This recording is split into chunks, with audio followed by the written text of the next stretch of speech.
Certains animés te font vibrer, d'autres te transportent, mais il y en a qui te brisent. Un animé si sombre, si violent, si désespéré, qu'il laisse des cicatrices au spectateur. Aujourd'hui, on plonge dans l'enfer de Berserk, l'animé le plus choquant, traumatisant et brutal de tous les temps. Prépare-toi parce que, une fois dedans, il n'y a pas de retour.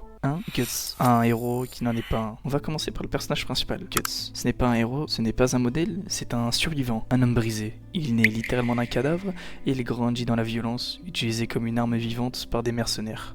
Trahi, haï, et pourtant, il continue d'avancer. Berserk, ce n'est pas l'histoire d'un gars qui devient plus fort, c'est l'histoire d'un homme qui souffre. Encore et encore, mais qui refuse de se laisser abattre. Et c'est là que le choc commence, parce qu'on s'attend à l'épique, mais on découvre l'horreur. 2. Un monde sans pitié. L'univers de Berserk est l'un des plus sombres de toute la fiction. C'est un monde médiéval infesté de guerres, de viols, de corruption, et des créatures démoniaques appelées les apôtres. Il n'y a pas de dieu bienveillant, seulement des forces obscures qui manipulent les humains comme des pions sur un échiquier infernal. Et dans tout ça, Guts ne cherche pas à sauver le monde, il veut juste se venger, survivre, garder un peu de lumière dans toute cette obscurité. 3. L'éclipse, la scène la plus traumatisante de l'histoire des animés. Et puis, il y a l'éclipse, la scène qui a choqué des millions de spectateurs. Un moment d'une cruauté absolue, même après des années, ceux qui l'ont vu n'ont jamais pu oublier. Pour simplifier, on va dire ceci. Tu regardes ton groupe d'amis se faire massacrer par des créatures de cauchemar. Ton meilleur ami, ton frère d'armes, te trahit d'une manière inhumaine. Et toi, tu es là, impuissant, paralysé. C'est une scène violente, pas juste visuellement, mais moralement, mentalement, émotionnellement. Et elle te dit une chose, dans Berserk, personne n'est à l'abri, même pas toi. 4. La malédiction de Berserk en animé. Berserk, c'est aussi une tragédie côté production. Tu crois que ce bijou a été adapté avec soin? Non,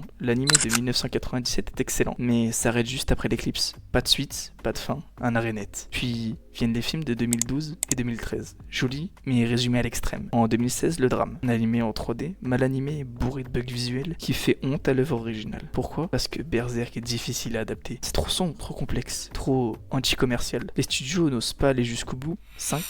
Le message de Berserk. Mais pourquoi autant de gens restent marqués par Berserk? Parce que ce n'est pas juste une histoire de vengeance ou de violence. C'est une réflexion sur la souffrance, le libre arbitre, le destin. Guts est un homme qui refuse de plier, même face au dieu, même face à l'impossible. C'est un message brutal mais puissant. Tant que tu te bats, tu existes. La violence de Berserk n'est pas gratuite, elle sert à montrer jusqu'où l'homme peut tomber.